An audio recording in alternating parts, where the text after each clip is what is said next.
From the NewsChannel 5 Network, this is Open Line.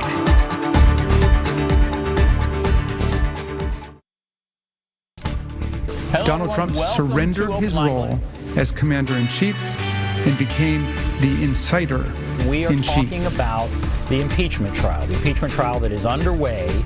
And you see our guest, happy to have with us Thomas Schwartz, Dr. Thomas Schwartz, Vanderbilt Political Science Professor. But I want to ask all of you, are you watching this? You know, what do you think of it?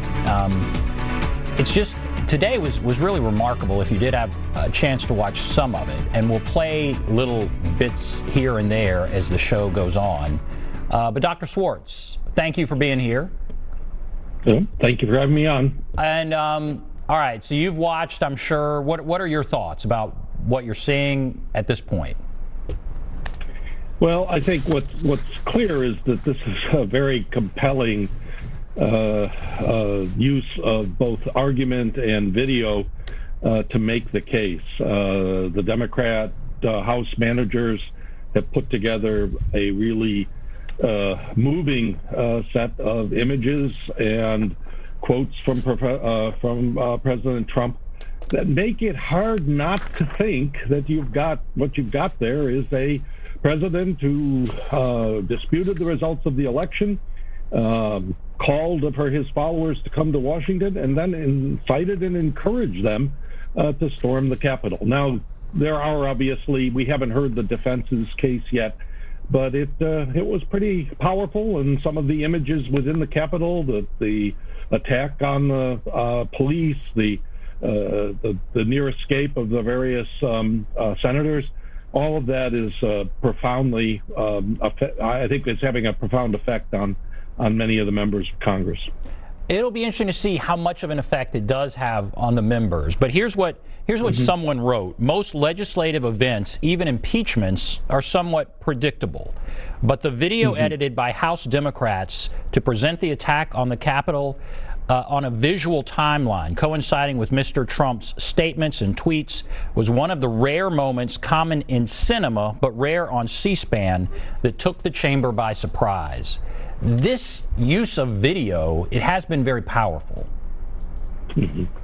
Absolutely. You know, and very effectively constructed, certainly professionally done.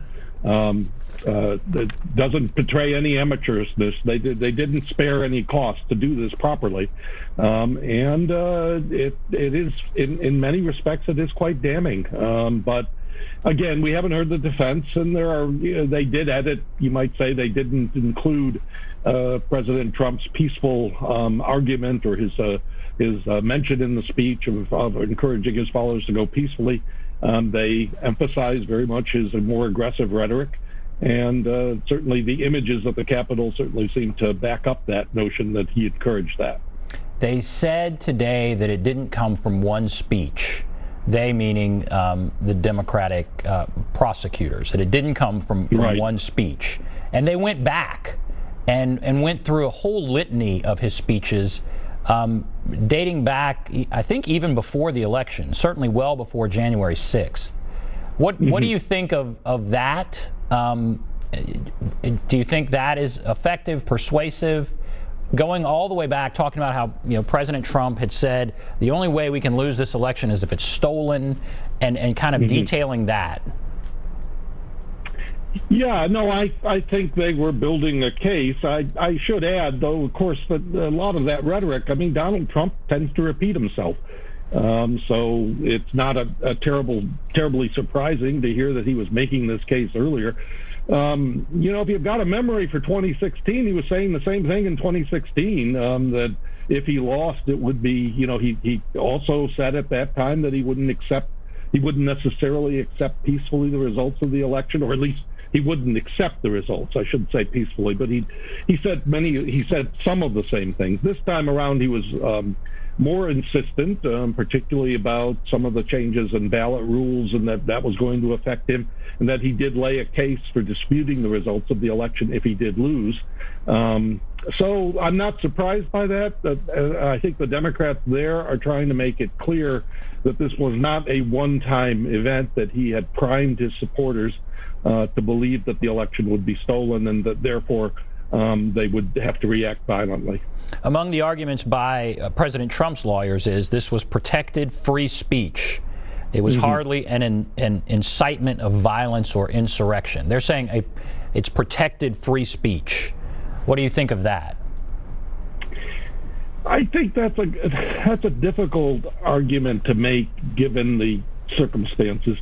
What is probably a better argument, or a more nuanced one, is that it is typical political speech. And I think what we're going to see in the defense is that they're going to show Democrats saying similar types of wording, that we fight like hell, that we fight like hell, that sort of thing in other contexts. Now, obviously, the context matters here, and having a huge mob and specifically citing what the Congress was doing, namely validating the results, and then calling out your vice president, all of that adds to the notion that this was different, that it's not just protected speech. But I think they are going to probably try and make the case that that rhetoric, political rhetoric, often is very fiery and contains a lot of words that in other contexts might be seen as incitements to violence, but are simply parts of political rhetoric. I'm not sure. I think the problem here that they've got is that the images stick with you when he's talking like that, and in that sense, the images of violence add something to his words that they won't be able to show for the Democrats involved. Another primary argument is that you can't impeach somebody who's not president. That's a primary argument. Now, there was a vote on that yesterday. 6 Republicans said it was constitutional, so it's moved forward. But what do you think about the argument that you can't impeach someone who's not president? Well, I think, and I think both sides would admit, even if they are very adamant, both sides would admit that the Constitution is not clear, that this is an open question, and that I was watching the commentary over the weekend, and one Democrat said that this was not an outrageous argument to say that it is a problem impeaching someone who's not in office. And I think, honestly, this is an open, that there are different precedents. For example, in 1974, the United States, even though he resigned from office, there was not an attempt to continue impeachment proceedings against Richard Nixon, for example. But in 1876, there was an impeachment of an official who had resigned. It was not the president, but there was that. And in the time that the Constitution was written, former officials were sometimes impeached and tried even after they had resigned. Some states allowed it. Now, what some people say is, well, the Constitution doesn't explicitly say that, doesn't say that you can go, but there is a logical argument that if you start a trial of impeachment, you must be able to continue it even if that person is no longer in office. So I think that the weight of the evidence is that, indeed, it is possible to continue such a trial and have a conviction, that the Senate does have that right. But it's not a open and shut case, and not black and white. There's no doubt that convicting President Trump is going to be an uphill climb. Yesterday, we saw 6 Republicans vote to move forward, which I guess was certainly breaking with President Trump. They need more than that. What do you think we learned from the fact that 6 Republicans yesterday said, okay, let's move forward with this, and kind of broke ranks with the president? And what do you think that means going forward? Well, the 6 is one more than broke with the earlier constitutionality argument that was made that only had 5. Bill Cassidy of Louisiana found himself persuaded that it was constitutional, but he hasn't yet said that he's going to vote for conviction, so we have to wait on that. There are reports that Mitch McConnell is not going to insist on his Republican senators voting to acquit the president, and that in that sense he's leaving it open as a matter of conscience.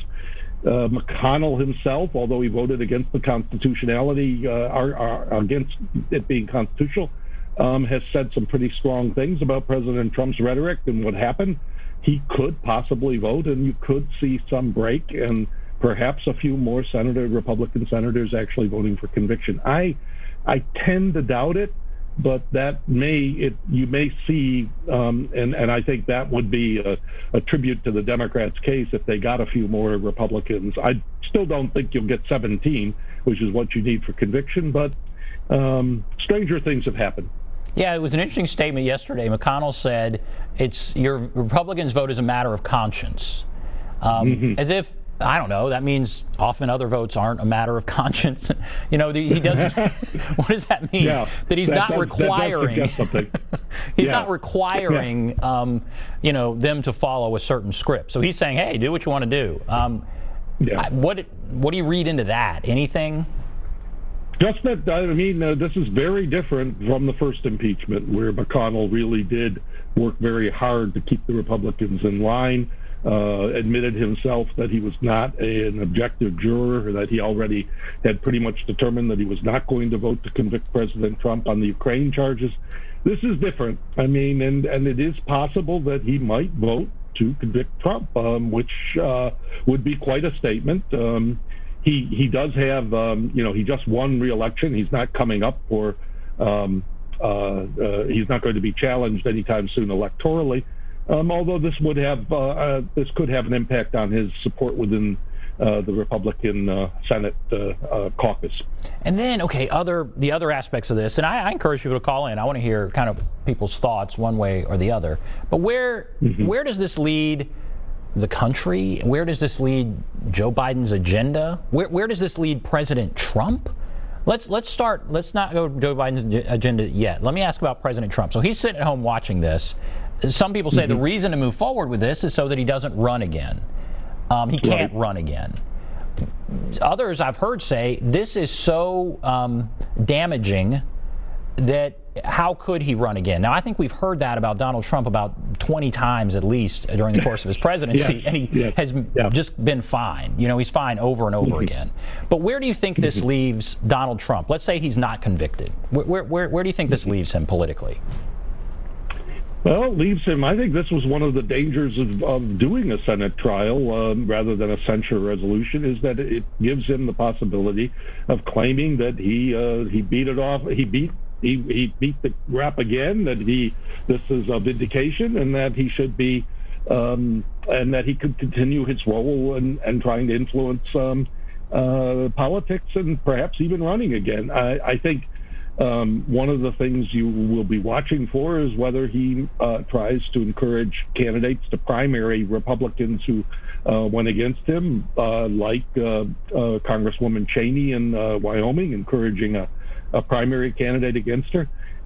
Trump could continue to be a significant political influence. He still has overwhelming support within the Republican base. So an acquittal could mean that he will still be a political factor. Now, whether he runs for president again, I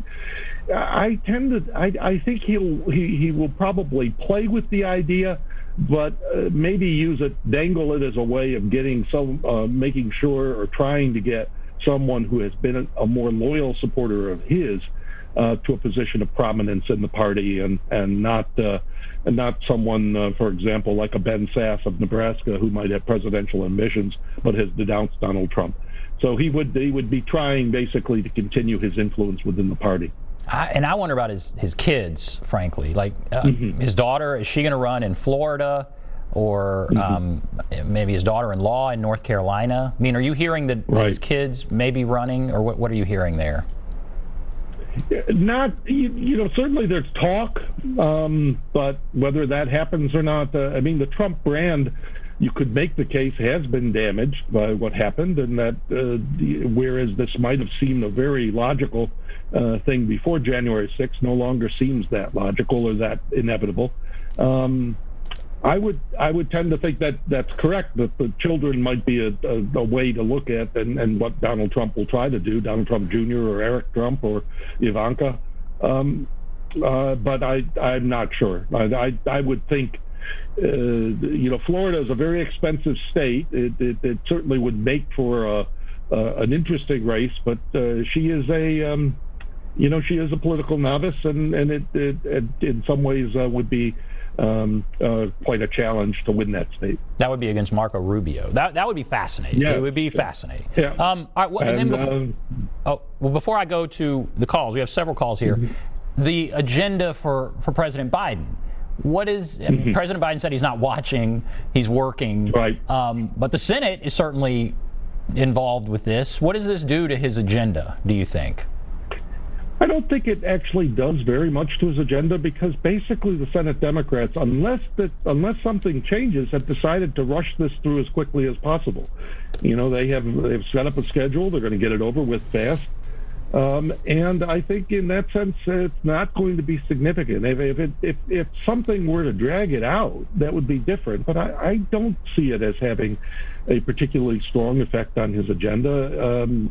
I think probably when Trump is most likely acquitted, Biden is simply going to say, let's move on and do things. And I think the argument will be that he was convicted in the court of public opinion, even if they didn't get the 17 Republican senators. Let's go to a couple calls here. Let's go to Linda. Hello, Linda. Yes. Go right ahead. Well, I've been watching that, and if anyone votes to not acquit him, they're idiots like him. I mean, which, of course, I'm sure he won't get the 17, or they won't get the 17 Republicans. We've got two of the three Trump Tennessee stooges that'll vote not to acquit him, Blackburn and the new guy, whatever. Haggerty and Blackburn both seem to indicate they will not vote to impeach. Them and Lee, they're just so far into him, it's unreal. And so you've been watching, and you think it's just a no-brainer. They should absolutely. I mean, anyone that could watch that and know what he's done and still, think he's was a good president is crazy. I mean, that guy, the whole time, he hasn't done anything for the country. Everything he does is just a photo op for him, or to get him praise, or him to praise himself. He's just an egomaniac. I mean, and a crook. Well, Linda, okay. All right, Linda. Let's just hope one of the states convict him of something and he goes to jail. All right. Well, all right. I'm gonna leave it with that. What are the? That's an interesting thought. Yesterday, Donald Trump's own lawyer said impeachment's not right here. If there's a problem, he should be arrested, convicted of a crime. I don't think Donald Trump particularly liked that. But there is this other cloud hanging over him in states that there's some question: will he be indicted somewhere, either federally or certainly in some of the state courts? What do you think about that? Well, I think it's interesting that Georgia has opened up an investigation about criminal charges because of his efforts to change the vote there. New York has been ongoing criminal issues related to the Stormy Daniels affair and all of that, and the idea that he was paying off money to keep her quiet.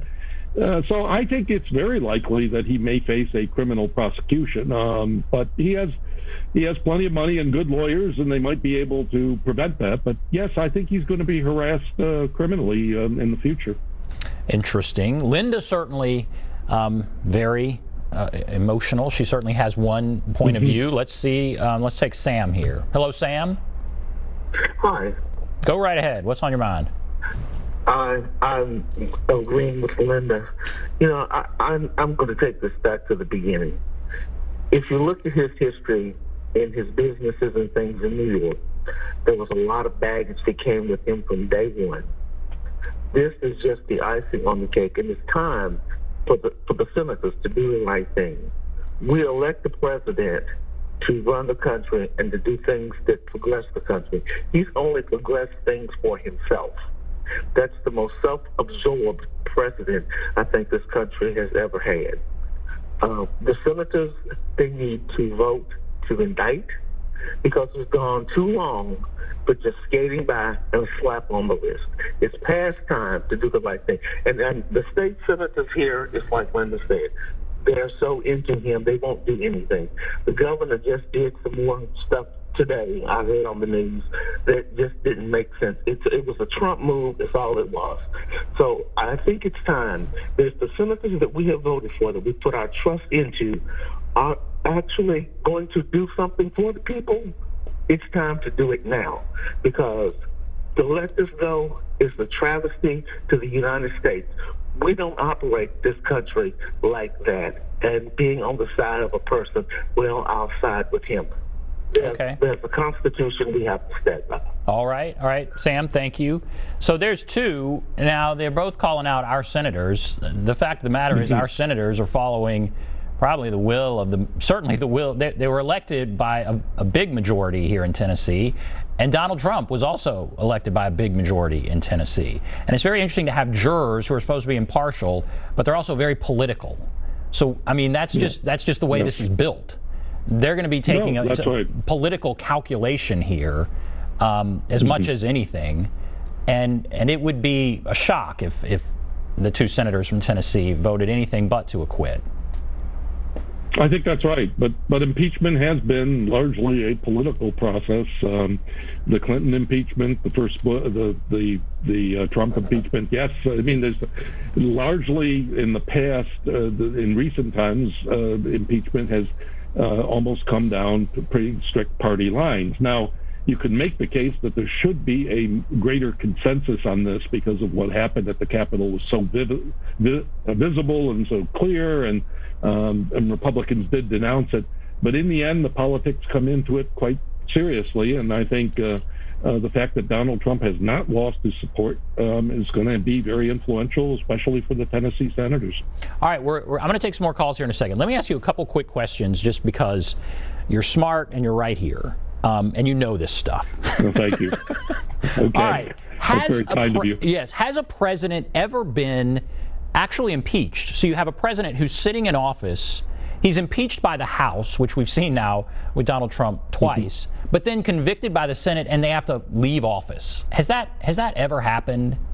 No. That's never happened.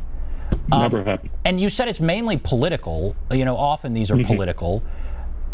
So how often does the other party vote to impeach their guy, or the same party vote to impeach their guy? I'm going to say it's pretty rare, right? It is, although in the case, as you were leading up to the situation with Richard Nixon, the key, the reason he resigned is the willingness of Republican senators to go to the White House and tell them that when he would come up for impeachment, that they would vote to convict. And when he knew that was the case, when he had lost his support in the Senate, that was when he decided to resign. That didn't happen, of course, in either the Clinton or the first Trump impeachment. And in that sense, those two impeachments were far more partisan directed. Watergate and the tapes and the evidence against Richard Nixon did convince most Republicans, or at least a substantial chunk of Republicans, that Nixon had to go. So with that hanging over his head, that's why Nixon resigned. Have we ever had 5 senators from the other party vote, if that's what were to happen here, and again, it hadn't happened. Last time it was 1 senator from the other party. When Trump was up the first time, it was Mitt Romney. That was the only one, only Republican. Right. If we were to have 5 or 6 Republicans, that would be a record, I guess. Is that true? That would be. I'd actually have to check. In 1868, when Andrew Johnson, who was a Republican but had been a Democrat, was president and was impeached after the Civil War, I think some Republicans also voted both to acquit as well as convict. I don't know if it was 5 or not, but it was a different situation, and Johnson was an unusual figure because he was actually a Democrat, but he ran with Lincoln as vice president in 1864. So it was a kind of a complicated case. In the more recent cases, particularly in the Clinton and in the Trump impeachment, you only had the one defection on Trump, and you had no defections by Democrats on Clinton. Interesting. Very interesting. Okay, we're going to take a break. We have Ricky, Mac, Lucy, all holding on the line. A couple lines open if you want to call in. We'll take a break. Be back right after this.